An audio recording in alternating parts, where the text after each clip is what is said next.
Hi, my name is Jacek Tuszewski, and I'm the audio director at League of Geeks. I'm here to give you a small sneak peek at the magic we're creating with the Armello audiobooks. Best of all, I am happy to announce that the audiobooks are now officially part of our Kickstarter campaign. Armello is an animal kingdom full of stories and adventures. The first 4 stories focus on the origins of our heroes and their clans, and the 5th story centers around the king himself.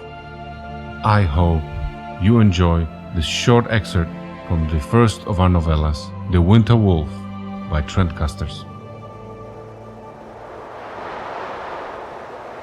It was grim. It always is. Blood pooled so heavily that the reflections of the large wolves dragging the intruders to their icy graves could be seen in the crimson streaks upon the snow. A lean wolf, red running through her silver fur, moved amongst the makeshift campsite, scanning the trio's personal effects intently. This was their latest lead, and possibly their best yet. She knew someone from Stone Bluffs was sure to show up at any moment. When they did, she'd best have answers. Pulling the linen wraps that masked her face down from over her snout, she knelt and foraged through a couple of the knapsacks by the fire, then through a series of hide pouches. She opened her paw. Small bones, raven bones, each one etched with small runes. Witchcraft. It's something, but not nearly enough. Nothing she didn't already know. Why are you this high up, little lambs?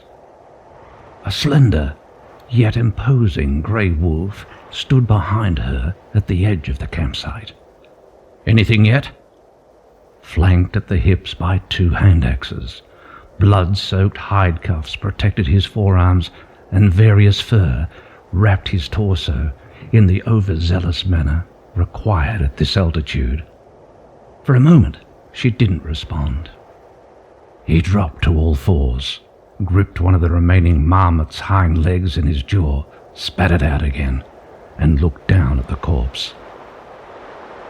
Think these 2 were related? The marmots? Do you think this is a clan thing, do you? She didn't dignify the question by even turning to face the axeman. Who? Mercs, under rabbit employ, would have been better equipped. And if the rat had sent them, we'd likely never have even known they were here. Are you suggesting the Bear Elders left their big praying tree to send a badger witch and 2 marmot scouts miles deep in the wolf territory? All right, it's just the marmot's smell of kin. The axeman grasped the marmot again, grumbling as he dragged it towards the grave.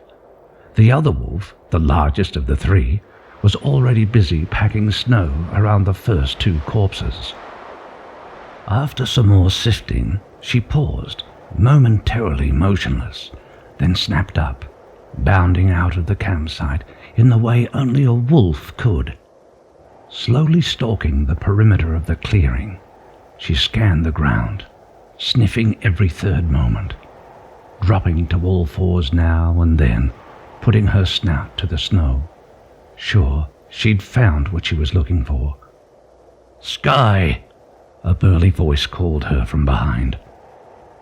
She ignored the larger wolf's call, sniffing the same spot again.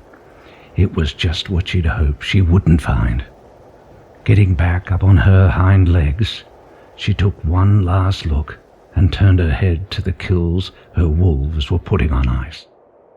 1, 2, 3. She counted the corpses under her breath that hung before her, silent in the crisp morning air as her mind followed her train of thought to its only possible destination. "Sky!" The larger of the 2 wolves barked again. Sky snapped to, her focus honing in on the huge, white-furred warrior. "He's here!" the wolf gestured behind him as he threw his broad snout in the air. The ranger was already walking over in that direction. It was the news that Skye had just discovered she did not want. Not yet, anyway.